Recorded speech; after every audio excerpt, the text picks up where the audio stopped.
योगी सरकार के इस दूसरे कार्यकाल में आज नौकरशाही में एक बड़ा बदलाव हो गया। 16 एसीएस और प्रमुख सचिव रैंक के अधिकारी इधर से उधर कर दिए गए। रातों रात कई सत्ता पलट गई। सबसे बड़ा बदलाव 2 डिप्टी सीएम केशव मौर्य और ब्रजेश पाठक, इन दोनों विभागों के जो एसीएस थे, जो सचिव थे, उन्हें बदल दिया गया। और आपको बताएं कि इन दोनों डिप्टी सीएम्स ने लगातार ये मांग की थी कि उनके सचिव उनके हिसाब से दिए जाएं, उनकी मर्जी के दिए जाएं, और ये जो दोनों सचिव हैं इन्हें हटाया जाए।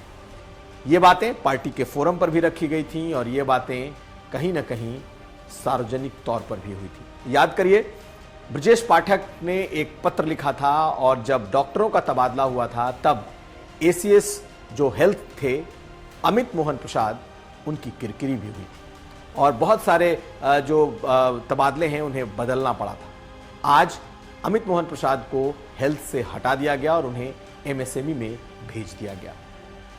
यह बिल्कुल खुली बात थी कि ब्रजेश पाठक ने अपने जो उनके सचिव हैं विभाग के, उन्हें उसे हटाने में वो कामयाब रहे। दूसरी तरफ केशव मौर्य, मनोज सिंह ग्राम विकास के एसीएस थे सचिव, लेकिन उनको भी आज ग्राम विकास उनका जो विभाग था, प्रभार था, वो छोड़ना पड़ा है और उनकी जगह पर हिमांशु कुमार लाए गए।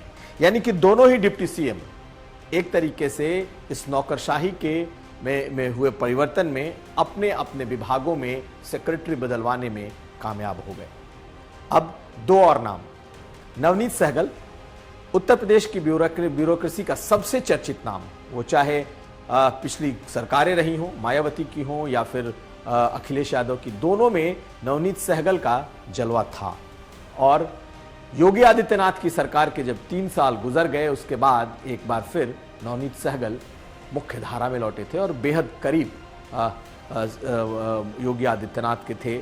लगातार टीम 9 में रहे और जो एक चर्चा निकलती है कि जो नौकरशाहों का एक नौरत्न था उसमें भी थे, लेकिन आज अचानक ही उन्हें बेहद किनारे कर दिया गया। एमएसएमई और सूचना, ये दोनों अहम मंत्रालय थे और इसके एसीएस नवनीत सहगल थे और उन्हें इन दोनों से हटाकर खेलकूद यानी स्पोर्ट्स दे दिया गया। आपको बता दें कि उत्तर प्रदेश में स्पोर्ट्स का बजट बेहद ही कम है और सूचना और एमएसएमई ये सरकार की प्रायोरिटीज में, प्राथमिकताओं में सबसे ऊपर है। तो नवनीत सहगल को जब हटाया गया तो बनाया किसे गया? ये नाम है संजय प्रसाद का। मूल रूप से बिहार के रहने वाले 1995 बैच के आईएएस अधिकारी हैं, लेकिन संजय प्रसाद मुख्यमंत्री योगी आदित्यनाथ के बेहद ही करीबी हैं। संजय प्रसाद पिछले 2.5 सालों से ज्यादा वक्त हो गया वो प्रमुख सचिव मुख्यमंत्री के तौर पर तैनात हैं। इसके अलावा सूचना में भी वो बतौर सेक्रेटरी रहे हैं और मुख्यमंत्री के सबसे करीबी नौकरशाह में इस वक्त हैं, क्योंकि वो साए की तरह न सिर्फ सीएम हाउस 5 कालीदास मार्ग, बल्कि जो लोक भवन है, जो पंचम तल है, जो मुख्यमंत्री का कार्यालय है, वहां भी वो होते हैं। अगर उनकी बात करें तो उन्हें डेटा मैन कहा जाता है। योगी आदित्यनाथ को जितने तरह के आंकड़े की जरूरत होती है, सब अभी तक संजय प्रसाद के जरिए उन तक पहुंचती थी, क्योंकि डेटा में, जो आंकड़ों में उन्हें महारथी कहा जाता था।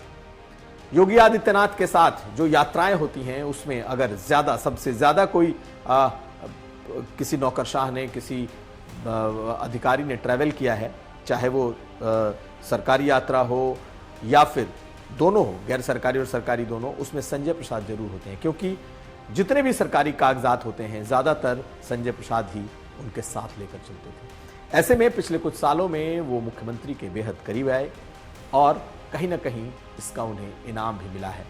और इस वक्त न सिर्फ संजय प्रसाद प्रमुख सचिव सूचना बल्कि प्रमुख सचिव गृह भी बनाए गए। आपको बता दें कि एसीएस गृह के तौर पर एसीएस होम, यानी कि जिस पद पर अवनीश अवस्थी तैनात थे, और 31 अगस्त की शाम जहां से वो रिटायर किए, अभी 24 घंटे भी नहीं बीते कि उनकी जगह पर उनकी तैनाती, उनके स्थान की तैनाती संजय प्रसाद को मिली। और याद करिए 2017 में जब योगी आदित्यनाथ की सरकार बनी थी तो अवनीश अवस्थी को 2 अहम विभाग दिए गए थे। हालांकि कई और विभाग थे, लेकिन सूचना और गृह ये दोनों विभाग अवनीश अवस्थी के पास थे। और इस बार यानी कि 2022 में जब सरकार बनी है तो सरकार बनने के 4 महीने के बाद यही 2 विभाग अब संजय प्रसाद को मिला है। यानी कि इस सरकार के वो सबसे ताकतवर और योगी आदित्यनाथ के सबसे करीबी नौकरशाह होने जा रहे हैं। सिर्फ 2 मंत्री ही नहीं, गुलाबो देवी के मंत्रालय में भी जो सचिव हैं वो बदले गए हैं, क्योंकि उनका भी चर्चा थी कि उनकी भी अपने सेक्रेटरी से नहीं बनी। एक और नाम हरिओम। हरिओम वो आईएएस हैं जो गोरखपुर में बतौर डीएम तब तैनात थे जब, याद करिए, योगी आदित्यनाथ के खिलाफ बड़ी कार्रवाई की गई थी। मुलायम सिंह सरकार में योगी आदित्यनाथ की गिरफ्तारी तक हुई थी, उन्हें जेल भेजा गया था। और संसद में किस तरीके से योगी आदित्यनाथ ने उस पूरे मामले को रखा था। उस वक्त डीएम हुआ करते थे हरिओम।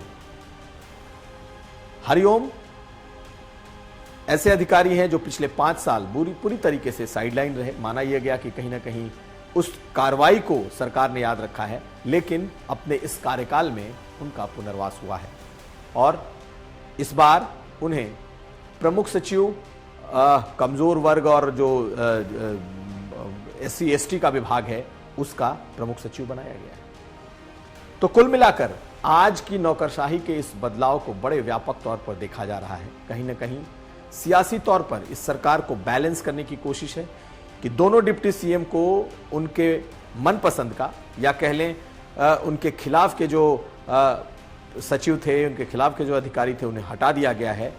और ये उन दोनों डिप्टी सीएम को एक तरीके से इनाम के तौर पर मिला है। वहीं दूसरी तरफ योगी आदित्यनाथ ने भी अपनी किलेबंदी पूरी कर ली है और उनके अपने एजेंडे पर, खासकर गृह, क्योंकि law and order Yogi Adityanath का सबसे प्रिय शगल है और सबसे प्रिय विषय है, जिस पर वो कोई कॉम्प्रोमाइज नहीं करते, जिस पर वो 0 टॉलरेंस रखते हैं।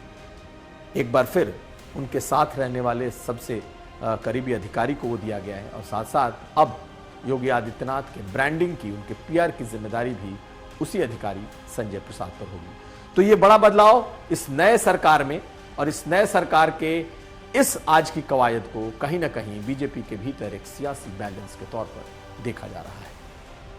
कुमार अभिषेक, यूपी तक।